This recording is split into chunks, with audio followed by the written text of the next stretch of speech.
வணக்கம் வள்ளல் மீடியா நேயர்களே.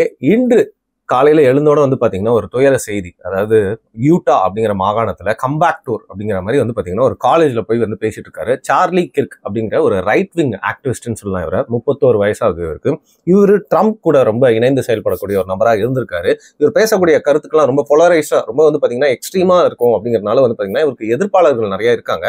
இப்படிப்பட்ட வேலையில யூட்டால இவர் ஒரு 3000 பேருக்கு முன்னாடி பேசிட்டு இருக்கப்போ ஒரு ஸ்னைப்பர் அட்டாக்ல இவர் பாத்தீங்கன்னா கழுத்து பகுதியில குண்டு பாய்ந்துருது, இறந்துடுறார். இவர் யாரு? இது அமெரிக்கால எந்த மாதிரியான அதிர்வலைகளை ஏற்படுத்த போகுது? ட்ரம்ப்புக்கு ரொம்ப நெருக்கமானவர் அப்படிங்கறதுனால இதை பத்தி நிறைய விஷயங்கள் பாரிகள்கிட்ட கேள்வி விழாக்கு எடுத்து தெரிஞ்சுக்க போறோம். வணக்கம் பாரி. வணக்கம்.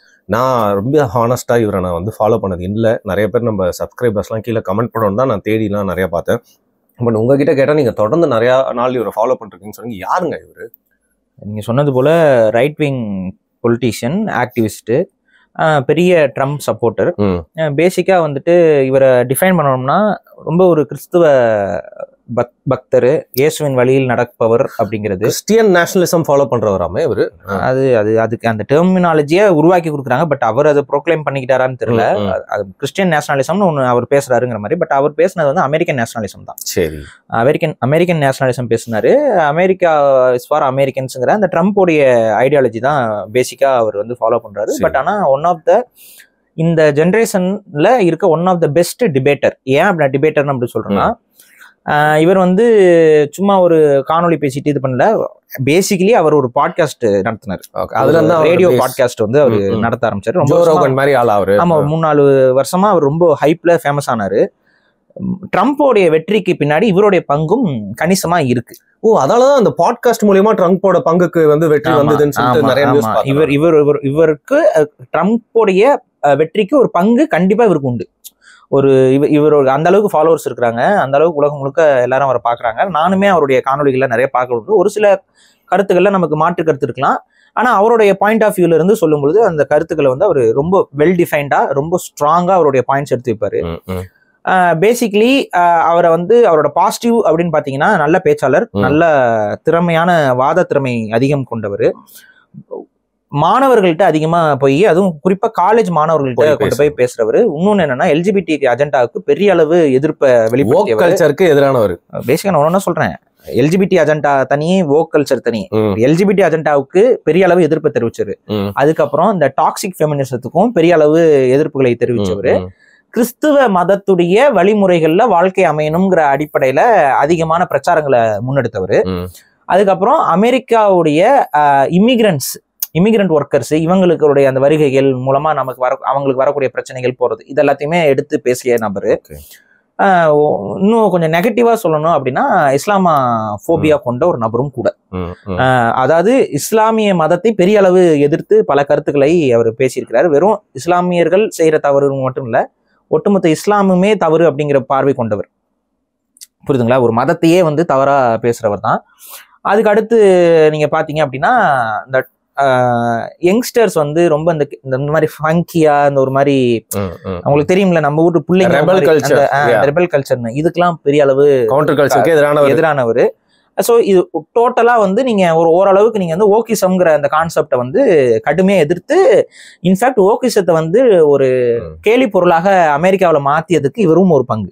இவர் யாருன்னு சொன்ன இந்த டெஃபினிஷன்ல எனக்கு இவரை பிடிக்காம போயிடுச்சு. பாருங்க, ரொம்ப மோசமானவரா இருக்காரு.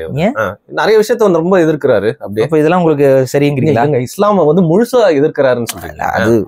அது ஒண்ணு அவரோட நெகட்டிவ்ல நம்ம வச்சுக்கலாம். மித்தபடி இருக்கிற சில விஷயங்கள் ஓகே. அதுல இந்த இஸ்லாமோபோபியாங்கிறது அவர் எங்கன்னா, இப்ப இஸ்லாமியர்கள் செய்யற தவறு நாடுகளும் நம்ம பாக்குறோம். சில தீவிரவாத அமைப்புகள் இருக்கு. இதுக்கு பின்னாடி இருக்கக்கூடிய அந்த டீப் ஸ்டேட்டுங்கிற விஷயத்த இவர் அதிகமா எடுத்து பேசல. இஸ்லாமிய தீவிரவாத இயக்கங்களுக்கு எங்க இருந்து ஃபண்டிங் வருது, இந்த விஷயங்களுக்கு பின்னாடி இருக்கக்கூடிய டீப் ஸ்டேட் பாலிடிக்ஸ் இவருக்கு தெரியாம கிடையாது. தெரியும், ஆனா வாய் திறந்து பேசல. எனக்கு தெரியல. பட் எனக்கு தெரிஞ்சு டீப் ஸ்டேட்டை ட்ரம்ப் எதிர்க்கிறப்ப டீப் ஸ்டேட்டை பேசிய நபர். ட்ரம்ப் டீப் ஸ்டேட்டுக்கு எதிராக நிற்கும் பொழுது அதுக்கு எதிராக நிறைய, அதாவது ட்ரம்ப்புக்கு ஆதரவா டீப் ஸ்டேட்டுக்கு எதிராக டீப் ஸ்டேட்னு ஒன்று இருக்குங்கிறதெல்லாம் பேசிய நபர்.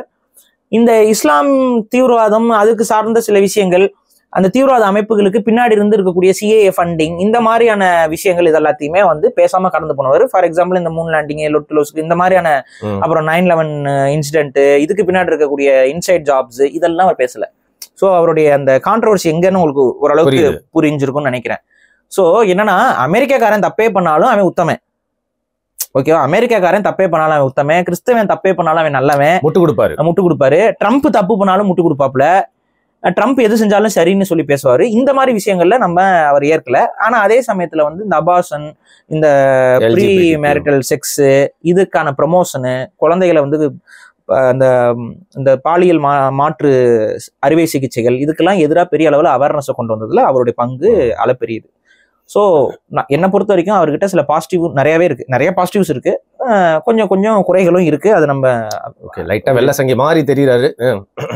அவர் கொஞ்சம் அந்த மாதிரி தான். இப்போ நம்ம இந்தியன் பொலிட்டிக்கல் டெர்மினாலஜியில அவரை வகைப்படுத்த வேண்டும் என்றால் ஒரு ட்ரம்ப் பக்து, ஒரு வெள்ளை சங்கி அப்படின்னு நம்ம சொல்லிடலாம். ஸோ அதுதான் அவருடைய பேசிக்கான ஒரு இது. ஆனா உண்மையிலேயே நல்ல வாத திறமை கொண்டவர், நீங்க டேலண்டான ஒரு ஆளு, நல்லா அடிச்சு பேசக்கூடிய ஒரு ஆளு, அவருக்கு எதிராக வைக்கக்கூடிய கருத்துக்களை அழகா உடைச்சு, வாத திறமை அவருக்கு உண்மையிலேயே அதிகம். பட் அவருக்கு எதிரில் இருந்தவனும் நானும் பார்த்திருக்கேன், அந்த வாத திறமைக்கு எதிரில் ஒரு டஃப்பான ஆப்போனன்ட்டை வந்து அவரை எதிர்கொண்டாராங்கிறது கேள்விக்குறி. ஏன்னா அவர் அது வரைக்கும் அவரோட வாத திறமைகள் பெரும்பான்மையானது எங்கெங்க இருக்கும்னு பார்த்தீங்கன்னா காலேஜ் ஸ்டூடெண்ட்ஸ், இதில் ஒரு சில டிபேட்ஸ் சொல்லியும் அவர் நல்லா பேசியிருக்காரு. நம்ம இல்லையே நான் சொல்ல, நிறைய ரேடியோ டிபேட்ஸ், அதுக்கப்புறம் அந்த பாட்காஸ்ட் டிபேட்ஸ் எல்லாமே அவர் கலந்துருக்காரு. ஆனா நான் என்ன சொல்றேன், உங்களுக்கு அமெரிக்கன் பாலிடிக்ஸ் உங்களுக்கு நல்லாவே தெரியும். அதுல ஒரு மறைக்கப்பட்ட ஒரு சில விஷயங்கள் இருக்கு, அதை அவர் பேச தவிர்த்தார். திறக்கப்படாத பக்கங்களை திறக்க மாட்டார், திறக்காம இருந்தார். இன்னைக்கு அதுவே அவருக்கு ஆபத்தா வந்திருக்கிறதா நான் பாக்குறேன். அவர் சில விஷயங்கள் பேசாம கடந்து போனாரு, அந்த பேசாமல் கடந்து போன விஷயங்கள் தான் இன்னைக்கு அவருக்கு பாதிப்பா இருக்குமோங்கிறது என்னுடைய பார்வை. சரி, இப்ப இதனால என்ன நடந்துட்டு இருக்கு அப்படின்னு பாத்தீங்கன்னா, முதல்ல அவரை பிரிந்து வாடக்கூடிய அவருடைய குடும்பத்திற்கு நம்ம அனுதாபங்களையும் இரங்கலையும் தெரிவிச்சுக்கிறோம். என்ன கொடுமை அப்படின்னு பாத்தீங்கன்னா, அவரோட வயதே வந்து 31 வயசு தான், நம்மளை விட இளையவர் தான். ஆனா பாக்குறதுக்கு அப்படி இருக்க மாட்டாரு, ஏன்னா வெள்ளையர்கள், அதனால நம்ம சொல்ல முடியாது. ஆனா வந்து வெறும் 31 வயது தான், இளைஞர் அவரு. அது போக நான் கூட அவரோட வீடியோஸ் எல்லாம் பார்க்கும்போது நான் என்ன நினைச்சிட்டு இருந்தேன்னா, ஒரு 40 கிட்டே இருப்பா போலன்னா நான் நம்பினேன். நான் உண்மையிலேயே அப்படிதான் நான் நினைச்சிட்டு இருந்தேன். அவரை பார்க்கும்போது இவ்வளோ இளம் வயது நமக்கு உண்மையிலேயே தெரியாது. அந்த வயதிற்கு அவருடைய வாத திறமை, அவருடைய செயல்பாடு, அவருடைய அரசியல் ஈர்ப்பு அமெரிக்காவில் வருங்காலத்தில் மிக மிக மிக முக்கியமான ஒரு பொலிட்டீஷியனா அவர் உருவாகி வருவதற்கான வாய்ப்புகள் அதிகமா இருந்துச்சு. எந்த அளவுக்கு வந்திருப்பாருன்னு நினைக்கிறீங்க? 31 வயசு தான் ஆகுது. இன்னொரு 10 வருஷத்துல அவர் ஒரு பிரசிடென்டல் கேண்டிடேட் அளவுக்கும் கூட அவரால் வளர்ந்துருக்க முடியும். அவ்வளோ இன்ஃப்ளூயன்ஸ் அவருக்கு இருந்துச்சு. அவருக்கு அவ்வளோ இன்ஃப்ளூயன்ஸ் இருந்துச்சு. நான் தான் சொல்றேன், ட்ரம்ப் இந்த முறை ஜெயிச்சதற்கு இன்னொன்னுங்க, இப்ப அவர் வந்து நீங்க கவனிச்சீங்கன்னா, அவர் வந்து அதிகாரத்துக்குள்ள எந்த பதவியிலும் இல்லை. ஆனா இன்னைக்கு அவரோட இறப்புக்கு அமெரிக்காவுடைய கொடி வந்து அரைக்கம்பத்துல பறந்துகிட்டு இருக்கு. அவர் எத்தனையோ நாளுக்கு வந்து பறக்க சொல்லியிருக்காப்புல ட்ரம்ப். ஸோ ட்ரம்ப்போட வெற்றிக்கு பின்னாடி இவருடைய பங்களிப்பு எவ்வளவு இருந்திருக்குங்கிறத நம்ம இங்க குறைச்சி இடப்பட முடியாது. இதுல கொடுமையிலும் கொடுமை என்னன்னா, ரொம்ப சின்ன பெண் பிள்ளைகள், அவருக்கு ஒரு குழந்தைங்க இருக்கு, ஒரு நல்ல மனைவி, அவங்க எல்லாம் அதான் நான் சொல்றேன்ல, கிறிஸ்துவ மதத்தை வந்து முழுமையாக பின்பற்றக்கூடியவர்கள் அந்த ஆட்கள். வெஸ்டர்னைசேஷனையே ஆக்சுவலா எதிர்க்கிறாள். அதாவது இந்த வெஸ்டர்ன் கல்ச்சரு, இந்த அந்த மாதிரியான பப்பிங்கு, கிளப்பிங்கு, அந்த ஒர்க் பேஸ்ட் அதெல்லாமே கொஞ்சம் எதிர்க்கிறவரு. இவரை வந்து ப்ராப்பரா டிஃபைன் பண்ணணும் அப்படின்னா ஆங்கிலத்தில் கன்சர்வேட்டிவ் அப்படின்னு சொல்ற ஒரு விஷயம். நம்ம ஊர்ல தான் கன்சர்வேட்டிவ்னாவே ரொம்ப தப்பா டிஃபைன் பண்ணி வச்சிருக்காங்க. ஆக்சுவலா கன்சர்வேட்டிவ்ங்கிறது பழமையான வாழ்வியல் முறைகளை பாதுகாப்பவர்கள்ங்கிற பொருள். கன்சர்வ்டா இருக்கிறவங்கன்னா, கன்சர்வ்னா என்ன? கன்சர்வ் பாதுகாக்கிறது. சோ ஒரு கல்ச்சரை பாதுகாக்கிறவங்கிறது தான் அது பொருள். ஆனா நம்மளுடைய இதுல தமிழ் மட்டும் பாத்தீங்கன்னா கன்சர்வேட்டிவ்க்கு ஒரு விளக்கம் கொடுத்து வச்சிருப்பாங்க. என்ன? பழமைவாதம். அது யார் கொடுத்தா விளக்கம்? தீகாக்காரன் தான், வேற யாரு? இந்த தாடியோட ஃபாலோவர்ஸ் தான். ஏண்டா, கன்சர்வேட்டிவ்க்கு நீ என்ன மொழியாக்கம் கொடுக்கணும் அதை காக்கணும். காப்பவர்கள்னா அது கன்சர்வ்னா காப்பதுன்னு அர்த்தம். ஸோ கன்சர்வேட்டிவ்னா காப்பாளர்கள், அப்ப இன காப்பாளர்கள், மொழி காப்பாளர்கள் இப்படிதானே வரணும்.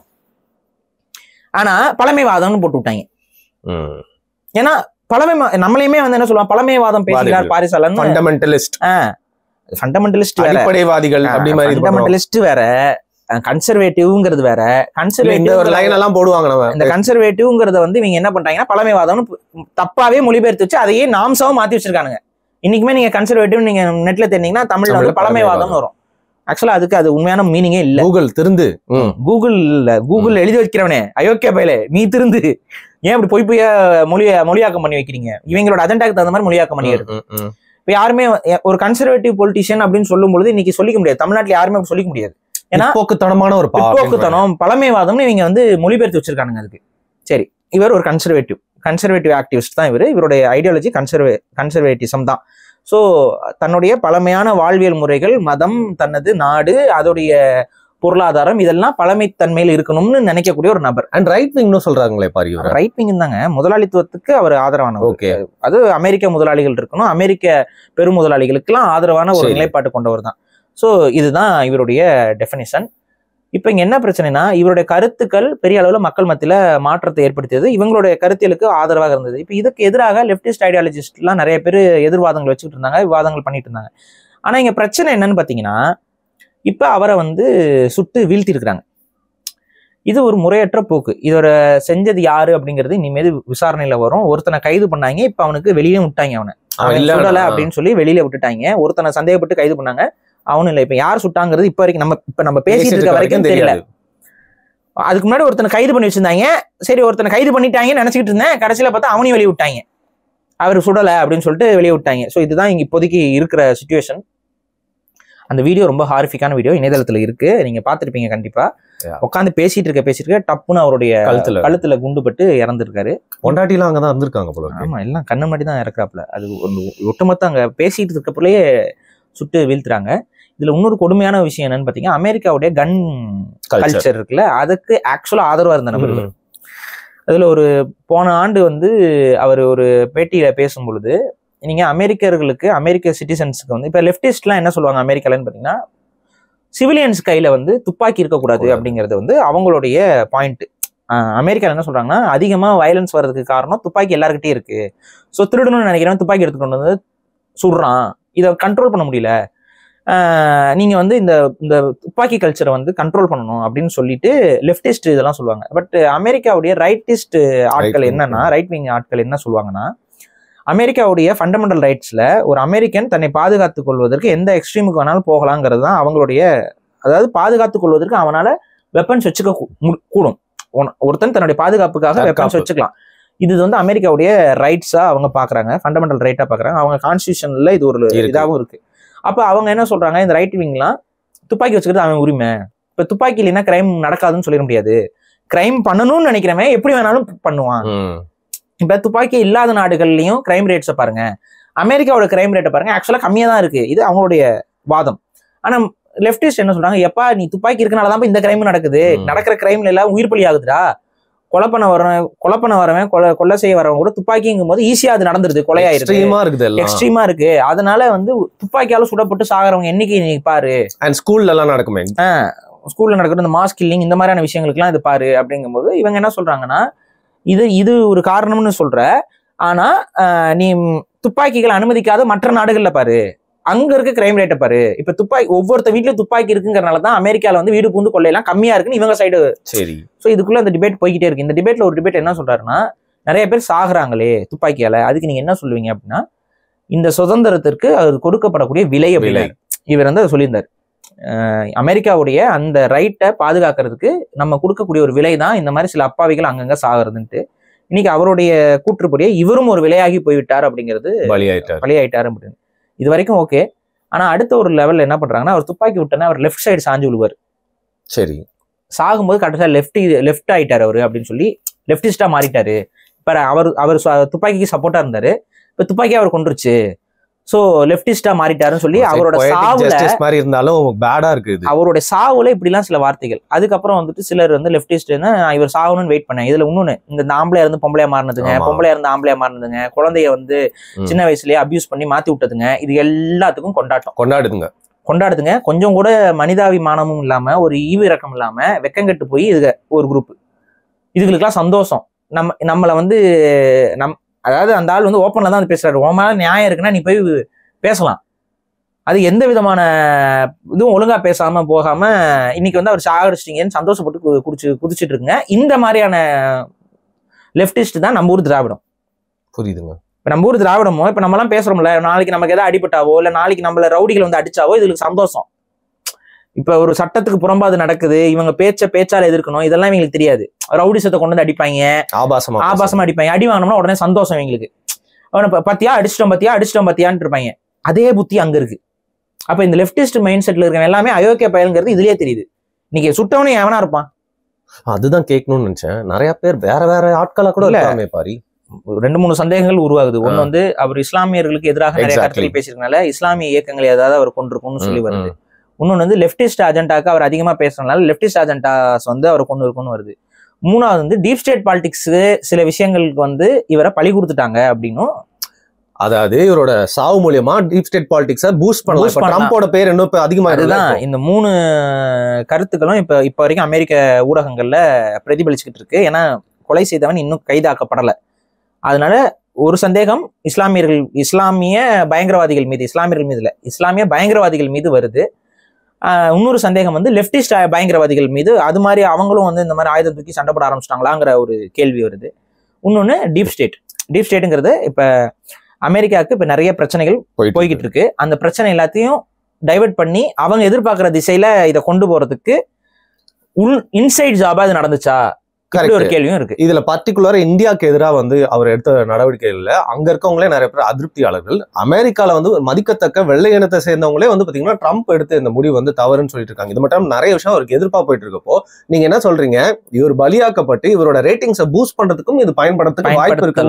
பயன்பட்டிருக்கலாம். இந்த 3மே அங்க இருக்கிற அசம்சன், நம்ம அசம்சன் பண்ணல. இந்த 3லயுமே அங்க பேசிட்டு இருக்காங்க எல்லாரும். இல்ல, எனக்கு இந்தியர்களை பத்தி தான் கேட்க தோணுது. இவர் இந்தியர்களோட இது பத்தி பேசினதுனால அதை பத்தி தான் சந்தேகம். இவர் இந்தியர்கள் இங்க அவங்க அமெரிக்காக்குள்ள போய் வேலை செய்யறது, அங்க போய் அதிகமா வந்து அதிகாரத்தை நோக்கி நகர்றது, பெரிய பெரிய கம்பெனிஸ் கண்ட்ரோல் பண்றதெல்லாம் இவர் எதிராக பேசியிருக்காரு. ஸோ இவர் இந்தியர்களுக்கு, நான் தான் சொல்றேன்ல, அவரை பொறுத்த வரைக்கும் அமெரிக்கா இஸ் ஃபார் வெள்ளையர்கள். அதான் பிளாக்ஸ் பத்தி. பிளாக்ஸ்லயும் என்னன்னா கருப்பினத்தை, நான் இப்ப அது இப்போ சமீபத்துல இன்னொரு விஷயத்தையும் நம்ம சேர்த்து பேசணும். இப்ப சார்லி கிர்க்குடைய மரணம் ஒண்ணு, அதுக்கு முன்னாடி வந்து இரியானாங்கிற ஒரு உக்ரைனிய ரெஃப்யூஜி, அதாவது உக்ரைன்ல போர் நடக்கும்போது அமெரிக்கால ரெஃப்யூஜா வந்தவங்க, அவங்க பேரு இரியானா சவஸ்கி அந்த மாதிரி வரும். அந்த பெண் எந்த தப்பும் பண்ணல. ஒரு ரயில்வே ஸ்டேஷன் ரயில்ல ஏறி உட்காந்து பயணப்பட்டு இருக்காங்க. பின்னாடி ஒரு கருப்பினத்தவன் வரான், வந்து பின்னாடி உட்காந்துருக்கான். அவனும் சும்மா தான் உட்காந்துருக்கான். இவங்களுக்கு எந்த வித தொடர்பும் கிடையாது, எந்த வித பிரச்சனையும் கிடையாது, இவங்களுக்குள்ள ஹிஸ்டரியே கிடையாது. இவன் அந்த பெண் யாரோ அவன் யாரோ. அப்படி இருக்கும்போது அவங்க ட்ரெயின்ல உட்காந்துருப்பாங்க. இந்த வீடியோ பயங்கர வைரலாச்சு. என்னன்னா அங்க சுத்தி பாத்தீங்கன்னா அந்த ட்ரெயின்ல சைட்ல ஒரு கருப்பின பெண் இருப்பாங்க, இந்த ஆளுக்கு பின்னாடி ஒரு கருப்பினத்தவர் இருப்பாரு. அந்த இடத்துல ஒரே ஒரு ஒயிட், இந்த வெள்ளை இனத்தவர் இந்த பெண்மணி தான் இப்படி உட்காந்துருப்பாங்க. அந்த பின்னாடி உட்காந்துருக்கவன் எந்திரிச்சு கத்தி எடுத்து 3 முறை அந்த பெண்ணுடைய கழுத்துல குத்துவான். சரக்குன்னு குத்துவான். அந்த பெண்ணு கையை பிடிச்சிட்டு இப்படியே திரும்பி பார்த்துட்டு அப்படியே சுருங்கிடுவாங்க. காலை அப்படி மேலே வச்சு சுருங்கிட்டு ஒரு செகண்ட் பார்ப்பாங்க. அவன் குத்திட்டு அவன் வாட்டு நடந்து போயிடுவான். 3 குத்திட்டு அவன் வாட்டு நடந்து போயிட்டே இருப்பான். பக்கத்துல இருந்த பெண்மணி, கருப்பினத்து பெண்மணி பார்த்துருவாங்க. அந்த பொண்ணு ரத்தத்துல போறது பார்ப்பாங்க, பக்கத்துல கூட வரமாட்டாங்க. அப்படியே பார்த்துட்டு அப்படியே ஒதுங்கி போயிடுவாங்க. பின்னாடி இருந்த ஆளு கடைசி வரைக்கும் பார்த்துக்கிட்டு அவனும் நடந்து போயிடுறான். இப்ப இந்த வீடியோ பெரிய அளவு வைரல் ஆயிடுச்சு உலகம் முழுக்க. இந்த வீடியோ நீங்க பாத்தீங்கன்னா, வெளிப்படையா சொல்றேன், கருப்பினத்தவர்கள் மேல உங்களுக்கு கோவமே வந்துடும். ஏன்னா கொலை செஞ்சவன் எதுக்கு கொலை பண்ணா? எந்த வித முன்விரோதமும் கிடையாது, எந்த வித இதுவும் இல்ல. இவங்க யாரோ அவன் யாரோ. இப்ப அவங்க ஏறும்போது ஒன்னாவும் ஏறல, அவங்க எங்கேயோ ஏறி இருக்கிறாங்க, இவன் பின்னாடி ஏறி வரான். வாழ்க்கையிலே அதான் ஃபர்ஸ்ட் டைம் கிராஸ் ஆகுறாங்க. 2 பேரும் கிராஸ் கூட ஆகலைங்க, அவங்க உட்காந்துட்டு இருக்காங்க. இவன் வந்து பின்னாடி உட்காந்து கொண்டு போறாங்க. எதுக்குடா கொன்ன? ஏன் கொன்ன? அவங்க ஒரு வெள்ளை இன பெண் அப்படிங்கிறதுக்காகவே கொலை பண்ணிடலாம். வேற எக்ஸ்பிளனேஷனே இல்லை. இதெல்லாம் நிறைய கமெண்ட்ஸ்ல போய் பார்ப்பீங்க, யூஷுவல் சஸ்பெக்ட்ஸ் அப்படின்னு சொல்லிட்டு பிளாக் செவன் சொல்லுவாங்க. அதை எப்படி இப்போ நம்ம என்ன பிரச்சனை ஆகுதுன்னு நான் திரும்ப சொல்றேன் பாருங்க. நான் முன்னாடி இருந்தே உங்ககிட்ட சொல்லிட்டு இருப்பேன், ஒரு சர்டன் பாப்புலேஷனை வேணும்னே தப்பா கைட் பண்றாங்க நான் சொல்லுவேன். நீங்க ஞாபகம் இருக்கா? இன்னைக்கு நம்ம இந்தியா, தமிழ்நாட்டுல நடக்குது. ஹிப்ஹாப் இது கல்ச்சர் கூட நீங்க தமிழ்நாட்டுல ஒரு மாதிரி, தமிழ்நாட்டிலயுமே அது நடக்குது. இப்ப தமிழ்நாட்டுல பட்டியல் சமூக மக்கள் வாழக்கூடிய பகுதியில ஒரு புது கல்ச்சரை வேற மாதிரி உருவாக்கிட்டு இருக்காங்க. கேட்டா அது வந்து அந்த மியூசிக் அந்த இதுங்கிற பேர்ல அவங்கள தப்பான வழியில காமன் சொசைட்டி மேல ஒரு வெறுப்பு உருவாக்கப்பட்டு நகர்த்தி கொண்டு போறத அவங்களால கண் கூட பார்க்க முடியுது. கரெக்டுங்களா? அதுதான் கருப்பர்களுக்கு பண்ணிட்டு இருந்தாங்க. இன்னைக்கு கருப்பர்களுக்கு அது ஊறி போயிருச்சு. கருப்பினத்தவர்களை அந்த ஒரு சமூக நீரோட்டத்துக்குள்ள கலந்து விட்டுருக்கணுங்க. அமெரிக்கர்கள் எல்லாருமே ஒரு சமூக நீரோட்டத்துல ஒன்னா வந்திருந்தாங்கன்னா இன்னைக்கு கருப்பர்களுக்குன்னு தனியா எதுவுமே இருந்திருக்காது. அவங்க எல்லாம் ஒன்னோட ஒன்று கலந்துருப்பாங்க. கருப்பினத்தவர்கள் இருப்பாங்க, வெள்ளையினத்தவர்கள் இருப்பாங்க, அவங்களோட கல்ச்சர் எல்லாமே சிமிலரா போயிருக்கும். ஆனா ஏதோ ஒரு குரூப் அவங்களை கைட் பண்றதுலயே ஆரம்பத்துல இருந்தே அவங்கள வந்து தனி ட்ராக்ல கொண்டு போயிட்டே இருந்தான்.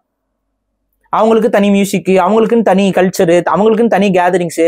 ஓப்பனா சொன்னா சர்ச்சில் இருக்கக்கூடிய முறைகள் கூட மாறும்.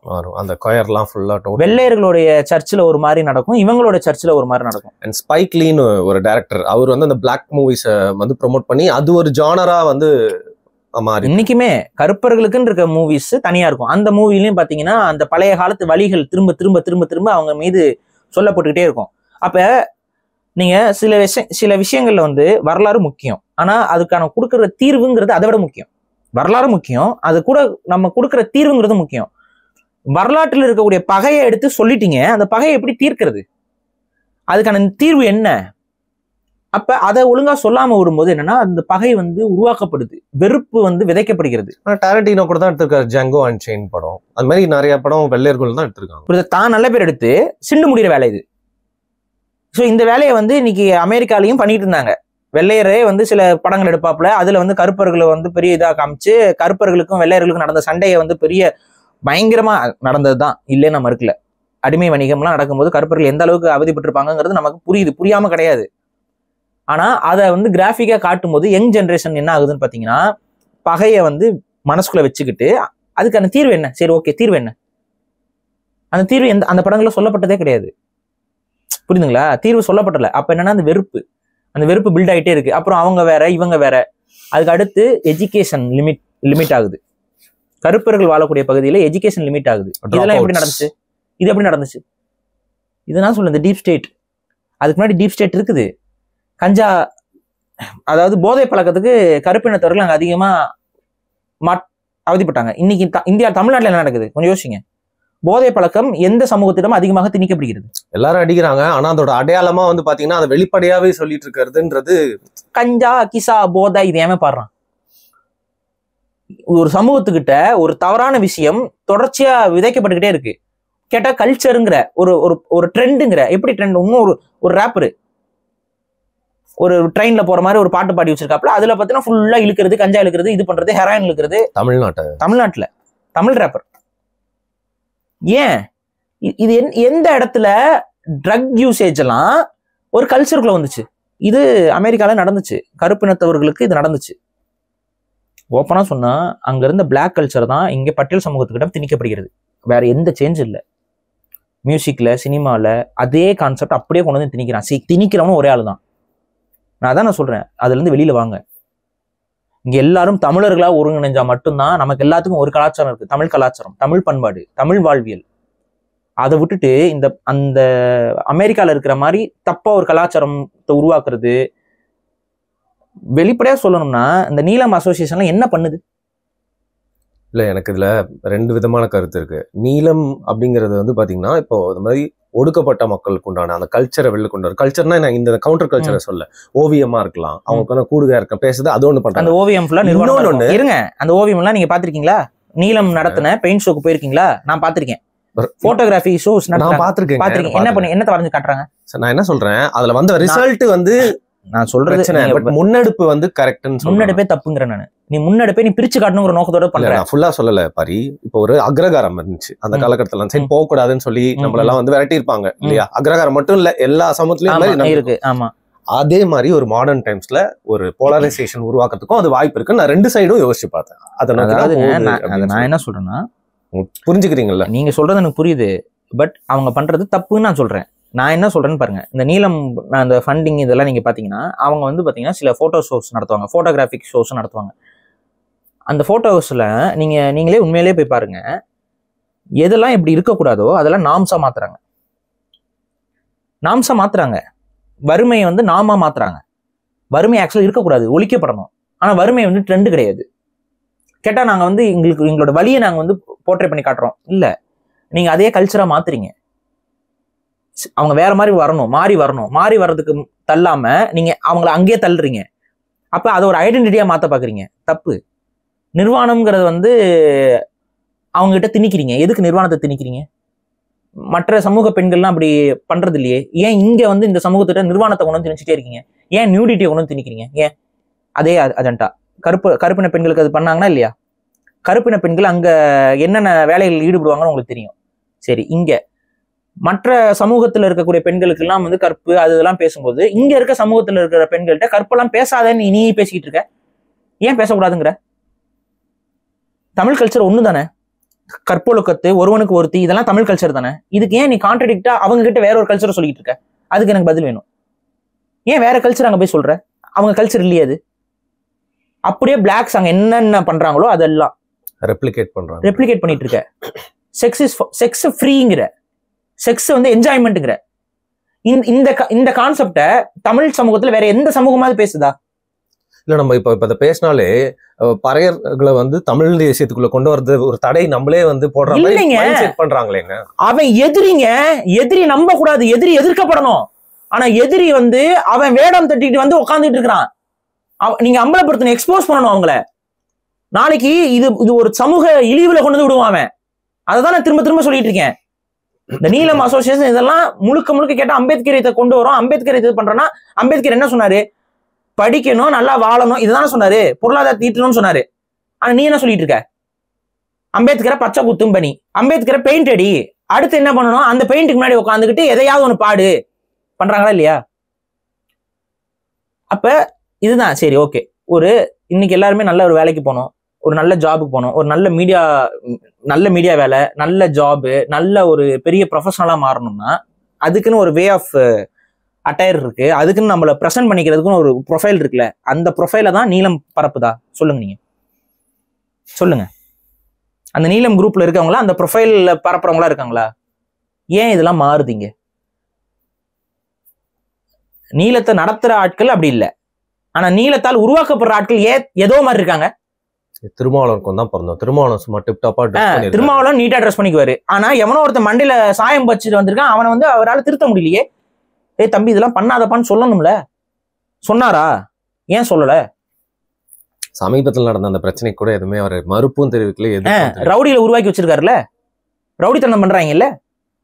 இது எப்படி நீங்க நியாயப்படுத்துவீங்க? அப்ப நான் என்ன சொல்றேன்னா, அவங்களுடைய எதிர்காலத்தை இன்னைக்கு ஆப்பிரிக்க கருப்பினத்தவர்களுக்கு என்ன மாதிரி அவங்கள பிரெயின் வாஷ் பண்றாங்களோ அதே வேலை இங்க நடக்குது.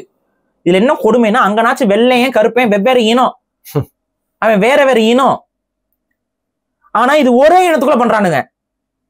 தமிழ் இனம் ஒரே இனம், ஜெனட்டிக்கலா ஒண்ணு. இவங்களுக்குள்ளேயே ஏற்றத்தாழ்வு இது பண்ணி ஒரு வேற மாதிரி ஒரு சொசைட்டியை உருவாக்கிட்டு இருக்காங்க. ஒரே அஜெண்டா செய்யறவன், ஒரே அஜெண்டா, ஒரே ஃபண்டிங், ஒரே குரூப். அதை தான் நான் திரும்ப சொல்ல பாக்குறேன். இதை பண்றதன் மூலியமா அங்க கருப்பினத்தவர்கள் இன்னைக்கு எவ்வளவு பேக்வர்டா போயிருக்காங்கிறது தான் முக்கியம். ஒரு காலத்துல கருப்பினத்தவர்கள் எவ்வளவோ முன்னாடி வந்தாங்க. நான் சிம்பிளா சொல்றேன், கருப்பினத்தவர்களோட பாடலுக்கு உலகம் முழுக்க ஒரு ஆடியன்ஸ் இருக்கு. நீங்க அதன் அடிப்படையில் மைக்கேல் ஜாக்சன் என்ன, ப்ளூஸ், ஜாஸ், இது மாதிரி நிறைய விஷயம் கருப்பினத்தவர்கள் அந்த நீரோட்டத்துக்குள்ள வந்துட்டு அந்த நீரோட்டத்துக்குள்ள ஒரு டாமினண்டா எடுத்துக்கிட்டு இருக்கிற டைம்ல நடுவில் ஒரு ஸ்பிளிட் வந்துருச்சு. அந்த ஸ்பிளிட்ல கடைசியில பாத்தீங்கன்னா கருப்பினத்தவர்கள் ஃபுல்லா அவங்க ஒரு சைட் ட்ராக் எடுத்து போயிட்டாங்க. இந்த பக்கம் இருக்கிறது ஒரு ட்ராக் எடுத்துருச்சு, 2 ட்ராக் ஆயிருச்சு. Greatest entertainer of all time வந்து ஒரு கருப்பினத்தை சேர்ந்தவன் தான் மைக்கேல் ஜாக்சன். இப்ப மைக்கேல் ஜாக்சன் வந்து ஓர்மைப்படுத்தினார்ல, மைக்கேல் ஜாக்சனை கொன்னவன் யாரு? மைக்கேல் ஜாக்சன் ஓர்மைப்படுத்தினார்ல, ஓர்மைப்படுத்தினவரை யாரோ ஒருத்தன் கொண்டானே, அவன் யாரு கேட்டா மைக்கேல் ஜாக்சன் செத்துட்டாரு. பெரிய நிறுவனம். இதைத்தான் நான் சொல்றேன். இங்க ஓர்மையை விரும்பல, அவங்க 2 பேர் பிரிஞ்சிருந்தா தான் அடிச்சுக்குவாங்க. அப்ப அவங்களுக்குள்ள 2 செட் ஆஃப் மைண்ட் செட் வேணும். இன்னைக்கு அதை உருவாக்கிட்டாங்க அமெரிக்கால. கருப்பினத்தவர்களும் அமெரிக்கர்களும் ஒண்ணு பின்னா இருந்தாலும் இன்னைக்கு வேற மாதிரி ஆக்கிட்டாங்க. பிளாக் நெய்பர்ஹுட் வந்து ரொம்ப ஆபத்தானதுன்னு சொல்லி மைண்ட் செட் பண்றான். ஹூட் அப்படிங்கிற மாதிரி அவங்களுக்குள்ள வந்து போதை பழக்க வழக்கத்தை கவர்மெண்ட் கண்டுக்கவே இல்லை. இங்க நம்ம ஊர்ல என்ன பண்றாங்க? இப்ப இங்கேயும் அதே நடக்குதா? இங்கேயும் போதை வர்த்தகம்லாம் நடந்துகிட்டு இருக்கா? யாரு இது பண்றது? ஒரு பக்கம் அதை ப்ரொமோஷன் பண்ணிட்டு இருக்கானுங்க. இவங்க இந்த மாதிரி மியூசிக் இண்டஸ்ட்ரியில வச்சுட்டு நடத்திட்டு இருக்கானுங்க. சரி, நட்சத்திரம் நகருதுன்னு எடுத்தியே, எதுக்கு எடுத்த? நீலம் தானே, அந்த குரூப் தானே நட்சத்திரம் நகருதுங்கிற எதுக்கு? ஏன் ஓரின சேர்க்கைய, ஏன் வந்து எல்ஜிபிடி அஜெண்டாவை ஒரு குறிப்பிட்ட மக்களுக்குள்ள வந்து குழப்பற வேலையை பண்ணிக்கிட்டே இருக்க? அதை நியாயப்படுத்தி அந்த மக்கள்கிட்ட சொல்லிக்கிட்டே இருக்க. புரியுதா? இது அப்படியே நீங்க கம்பேர் பண்ணி பாருங்க, கருப்பினத்தவர்களுக்கு அது நடந்துச்சு. பட் சார்லி கிர்க் மேட்டர் பேசிட்டோம். இந்த இரினாவோட விஷயத்துக்கு நீங்க ஏன் வந்தீங்க பாரு? அதாவதுங்க, இங்க என்ன பிரச்சனை அப்படின்னா, அந்த கருப்பின வெறுப்பு அங்க உருவாக்கப்பட்டுருச்சு, உருவாக்கிட்டாங்க. இனி அதை ஒண்ணுமே பண்ண முடியாது. அதை உருவாக்குறதுக்கு கருப்பர்களுக்கு வெள்ளையர்கள் மேல வெறுப்பு, வெள்ளையர்களுக்கு கருப்பர்கள் மேல வெறுப்பு. இந்த வெறுப்பு வந்து இப்ப அமெரிக்கால கொஞ்சம் கொஞ்சமா ஃப்ரிக்ஷன் ஆகி இன்னைக்கு வந்து ரொம்ப பெரிய ஒரு ஃப்ரிக்ஷன் ஃபோர்ஸ்ல இருக்கு. அந்த இரினாவுடைய மரணம் என்பது ஓப்பனா சொன்னா பெரிய ஸ்பார்க் வந்து உருவாக்கிருச்சு. எடுத்துட்டு போயிடுச்சு. கருப்பினத்தவர்கள் மேல கொலைவெறியா இருக்காங்க வெள்ளையர்கள். கருப்பினத்தவர்கள் வந்து நமக்கு வந்து எதிரானவர்கள், அவங்க எல்லாருமே கெட்டவங்க, அவங்க எல்லாருமே வந்து இப்படிதான், அவங்களுக்குள்ளதான் கொலை நடக்குது, அவங்களதான் இந்த மாதிரி நடக்குது. அதுவும் கருப்பின பெண்கள் எல்லாம் பயங்கர தப்பா, பயங்கர இதா பேசி, அவங்களுக்கு கல்ச்சர் இல்லை, வேல்யூஸ் இல்லை, இப்படி இந்த ஹேட் இருக்குல்ல, இது உருவாயிருச்சு. ஃபாதர்லெஸ் சிங்கிள் மதர் அப்படிங்கிற மாதிரி. இன்ஃபேக்ட் அதெல்லாம் அதிகரிச்சிருச்சு கருப்பின சொசைட்டில. இன்னொரு விஷயம் கேட்கிறேன், உங்களுக்கு இஷ்டம் இருந்தா பதில் சொல்லுங்க. இது வந்து அதிகமா பான் சம்பந்தம் மூலியமா பரப்பப்பட்ட ஒரு அஜெண்டாவா நான் பாக்குறேன், நீங்க புரியுதா சொல்லுங்க. ஒரு வாக்கியம் வந்து ரொம்ப famous, if you go black you'll never go back அப்படிங்கிற மாதிரி. இதுக்கு என்ன அர்த்தம்னா, வெள்ளையின பெண்கள் எல்லாருமே கருப்பின ஆண்களை தான் வந்து விரும்புறாங்க, அதற்கான சில காரணங்கள் மாதிரிலாம் சொல்றாங்க. இதுவும் நீங்க சொல்லக்கூடிய இந்த அஜெண்டால சம்பந்தப்பட்டு வரும். ஒரு வெறுப்பு அரசியல் என்பது இரண்டு தரப்புலையும் உருவாக்கப்பட்டு விட்டது. இப்ப இந்த இரண்டு தரப்புக்குள்ள இந்த வெறுப்பு அரசியல் ஃப்ரிக்ஷன் ஆயிட்டே இருந்துச்சு. இதுல இந்த மாதிரி இன்சிடென்ட் நடக்குது. இந்த மாதிரி இன்சிடென்ட் நடக்கும்போது கவர்மெண்ட் என்ன பண்ணுதுன்னா, அந்த கருப்பன் பேரை கூட சொல்லாம மறைக்கிறாங்க. அந்த ட்ரெயின்ல நடந்தது, ட்ரெயின்ல வீடியோ எல்லாம் வந்துருச்சு, வெளியில வந்துருச்சு, மக்கள் எல்லாம் கொந்தளிச்சு போய் கிடக்குறாங்க. அந்த கருப்பனுக்கு வந்து பேர் இல்ல, அதை வந்து அப்படியே மறைக்கிறாங்க. இப்ப இவங்க என்ன சொல்றாங்கன்னா, இதே இது வந்து வேற ஒரு வெள்ளைய வந்து கருப்பர்களுக்கு பண்ணியிருந்தா இது எப்படி ஆயிருக்கும் நியூஸ்? இது நேஷனல் மீடியாஸ் வந்து அப்படியே மறைக்க பாக்குது இந்த விமர்சனம்லாம். சிம்பிள். அப்ப என்ன ஆகுதுன்னு பாத்தீங்கன்னா, கருப்பர்களுக்கு ஆதரவா கவர்மெண்ட் இருக்குது அப்படிங்கிற மாதிரி ஒரு தாட். அப்ப ஒன்னு வெள்ளைக்காரன்லாம் என்ன பண்றான், கருப்பர்களுக்கு எதிராக ஒரு மூமெண்ட் மாதிரி. ஸோ அவன் ஆட்டோமேட்டிக்கா என்ன பண்றான், வெள்ளையர்களை அழிக்க பாக்குறாங்க. எமிகிரன்ஸா வரக்கூடியவங்களும் இவங்களும் நம்மளோட நிலங்களை பறிக்க பாக்குறாங்க. இப்ப சமீபத்தில் ஆஸ்திரேலியால நடந்த பிரச்சனைகள் நீங்க பாத்தீங்க. கேட்கலாம் தான், நம்ம இந்தியன் தமிழ் ஆளுங்கெல்லாம் போட்டு அடிக்கிறாங்க. நான் தான் சொல்றேன், அவன் தாய் நிலம் தான் அவனுக்கு பாதுகாப்பு. இதை நான் இதை எத்தனை வருஷமா சொல்லிட்டு இருக்கேன், ஞாபகம் இருக்கா? வந்து உனக்கு என்னடா தெரியும், எனக்குலாம் ஒரு லேடி வெளிநாட்டுல செட்டிலான ஒரு லேடி, உனக்கு என்ன தெரியும் இந்த நாட்டுடைய அரசியலை பத்தி, சட்டத்தை பத்தி? எனக்கு உண்மையிலே சொல்றேன், ஒரு நாட்டுடைய அரசியல் சட்டத்தை நான் பார்க்கல, மனித இயல்புகளை தான் நான் பாக்குறேன். மனுஷன் ஒருத்தங்க மேல வெறுப்பை வச்சுட்டானா அந்த வெறுப்பு நீர்த்து போகாது, வளர்ந்து கொண்டே இருக்கும். அந்த வெறுப்புக்கு என்னைக்காவது ஒரு நாள் விடை தேடுவான். ஆஸ்திரேலியாவில் வந்து பார்த்தீங்கன்னா வெள்ளை இனத்தவர்கள்லாம் இமிகிரன்ஸ், இந்தியன்ஸ் மட்டும் எல்லாத்தையும் ஏற்று பேசிட்டு இருக்காங்க. அப்போ ஒரு தற்கொலை வந்து இந்த கூட்டத்தில் கலந்துக்கலாம் சொல்லி ஒரு இந்தியன் ஆஸ்திரேலியன் கிரிக்கெட் ஜெர்சியை போட்டு அந்த மேடையில் ஏறுறான். அவன் பேசிட்டே இருக்கான், ஒரு வெள்ளை இனத்தை வந்து நீயும் பேசலாம், எங்களுக்கு சப்போர்ட்லாம் பண்ணி தேவைப்படா அப்படின்னு சொல்லி அனுப்பி விட்டான். இதுதான் நடக்கும். இதுதான் நான் சொல்றேன், வெறுப்பு அரசியல்ங்கிறது இனங்களுக்குள்ள அந்த வெறுப்பு அரசியல்ங்கிறது வந்து வெள்ளையர்களுக்கும் கருப்பர்களுக்கும், வெள்ளையர்கள் வாழக்கூடிய பகுதியில் கூட வெளியிலிருந்து வந்து குடியார அத்தனை பேருக்கும் நான் தான் திரும்ப சொல்றேன், அவரவர் நாட்டுல அவரவர் செழிப்போடு வாழ்வதுதான் நிரந்தரமானது. நீங்க வேற எந்த ஊர்ல போய் செட்டில் ஆயிட்டு உக்காந்தீங்கனாலும் அது நிரந்தரமற்றது. போனீங்களா, பொருளீட்டினீங்களா, செட்டில்மெண்ட்டை ஃபுல்லா இங்க உருவாக்கிக்கிட்டு எவ்வளவுக்கு எவ்வளவு சீக்கிரம் இங்க வரணுமோ வந்துருங்க. இதைத்தான் நான் திரும்ப திரும்ப சொல்றேன். அதுக்குள்ள இந்த சிட்டிசன்ஷிப்பை விட்டுறது, வெளிநாட்டுல போயிட்டு உட்காந்துடுறது, இது ஆபத்து. யாரா இருந்தாலும், தமிழனா இருந்தாலும் சரி, இந்தியரா இருந்தாலும் சரி, பெங்காலியா இருந்தாலும் சரி, வங்காளி அவனா இருந்தாலும் இது பொருந்தும். நான் சொல்றது இஸ்லாமியரா இருக்கட்டும், எதுவா இருக்கட்டும், அவரவர் நாட்டில் அவரவர் வாழ்வதுதான் உலகம் அனுமதிக்கும். ஏங்க இது வந்து இன்னைக்கு நேத்து நடக்கலைங்க, 2000 வருஷத்துக்கு முன்னாடியே உலகம் முழுக்க பரவி போனாங்க மனிதர்கள். என்ன காணாங்க, அப்படியே காணாம போயிடுறாங்க. ஏன்? அங்க என்னைக்கு இருந்தாலும் ஒரு நாள் ஏதாவது ஒரு பிரச்சனை வரும், கலவரம் வரும், அங்க வந்து அடிச்சு விரட்டப்படுவாங்க. இதுதான் நடக்குது. மனுஷன் அப்படிதான், மனித மூளை அப்படிதான் வேலை செய்யும். இன்னைக்கு அதான் நடக்குது. இன்னைக்கு அமெரிக்கால அது நடக்க போகுது, ஆஸ்திரேலியால நடக்க போகுது. அங்க இந்தியர்களுக்கு எதிரான ஒரு வெறுப்பும் உருவாக தொடங்கி விட்டது. இன்னொன்னு சொல்றேன், இந்த எதுக்கு நான் அந்த ரீனா அவங்கள சொன்னேன் அப்படின்னா, அவங்களோட கொலைக்கு அப்புறம் அந்த ஒரு இனவாத சிந்தனை என்பது அமெரிக்கால ரொம்ப ஸ்ட்ராங்கா இருக்கு. இந்த டிவைடு போய்கிட்டு இருக்கிற டைம்ல இவர் சார்லி கிர்க் வந்து இதை ஷேர் பண்றாரு. நான் சொன்னது நடந்து கொண்டே இருக்குதுன்னு போடுறாரு. அடுத்த நாள் இவர் கொல்லப்படுறாரு. எந்த இடத்துல நிக்குதுன்னு பாருங்க அமெரிக்கா. இதை அவர் ஷேர் பண்றாரு. பாயிலிங் பாயிண்ட்ல இருக்கு, கொதி நிலை உச்சத்துல இருக்கு. அமெரிக்காவில் இருக்கக்கூடிய மற்ற இனத்தவர்கள், அமெரிக்காவில் போய் வாழ்ந்து கொண்டிருப்பவர்கள் எல்லாருமே சூதானமாக இருக்க வேண்டிய காலம் இது. என்னைக்கு வேணாலும் ஸ்பார்க் ஆகலாம். முடிஞ்ச வரை அமெரிக்காவில் வாழக்கூடியவர்கள் அப்படியே அங்கே போய் செட்டில் ஆகலாங்கிற நினைப்புல இருக்காதீங்க. இதைத்தான் நான் இங்கே பதிவு பண்றேன். அது ஒட்டுமொத்த இந்தியர்களுக்கும் பொருந்தும். நம்ம நாடு தான் நமக்கு சேஃப். தமிழர்களுக்கு தமிழ்நாடு தான், இந்தியர்களுக்கு இந்தியாவில் வேற ஏதாவது எந்த பகுதியிலேருந்து போனீங்களோ அந்த பகுதி தான். இது மொழி மாதிரி நீங்க போய் உட்காந்தீங்கனாலும் அது உங்களுக்கு ஆபத்து தான். இன்னைக்கு வட இந்தியன் தமிழ்நாட்டில் வரானா வட இந்தியனுக்கு என்னைக்கு இருந்தாலும் ஒரு நாள் ஆபத்து இருக்குதுங்க. அது அது அது ஒரு டிக் டிக் டிக் டிக்னு தான். அவன் கூட சேர்ந்து போலீஸ் அடிக்கிறான், போலீஸ் திரும்ப போய் அடிக்குது. மக்கள் இதுல இன்வால்வ் ஆகாம இருக்கிற வரைக்கும், நாளைக்கு மக்கள் இன்வால்வ் ஆக ஆரம்பிச்சிட்டானா என்ன ஆகும்? ஸோ இதுதான் இது. அவன் நாட்டில் அவன் மண்ணில் அவனுடைய பூர்வீக நிலத்துல வாழ்வதுதான் மனிதர்களுக்கு சரியா வரும். வேற இடத்துல போய் உட்காந்துக்கிட்டு நம்ம வாழ்ந்துடலாம், சிறப்பா இருந்துடலாம்னு நினைக்கவே நினைக்காத. இதுதான் இன்னைக்கு அமெரிக்கால நடக்க போகுது. எனக்கு தெரிஞ்சு கண்ணு முன்னாடி நடக்க போகுதுன்னு தான் தோணுது.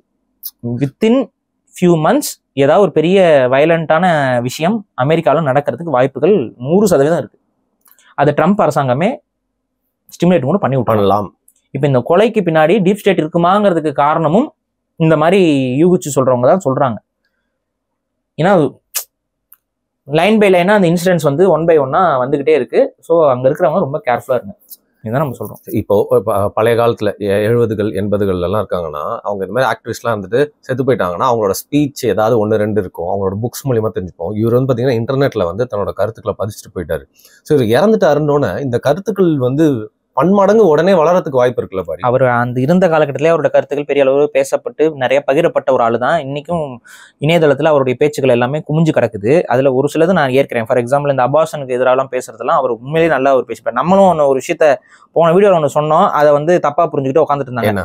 அதாவது வந்து அபார்ஷனே பெண்கள் பண்ணக்கூடாது அப்படின்னா, கற்பழிக்கப்பட்டு பெண்கள் இருக்கிறாங்க, அவங்க வந்து வன்புணர்வுல குழந்தை உருவாச்சுன்னா என்ன அப்படின்னா, வன்புணர்வுல குழந்தைகள் உருவாவது இந்த காலகட்டத்துல ரொம்ப ரொம்ப அரிதுன்னு அரிது. காரணம் என்னன்னா, ஒரு பெண் வன்புணர்வு செய்யப்பட்டு உயிர் பிழைக்கிறாள் என்றால் உடனடியாக அவர்களுக்கு ஹாஸ்பிட்டல்ல கொடுக்குற மாத்திரையே மருந்தே பிரெக்னன்சி ஆகாம தடுக்கிறது தான்.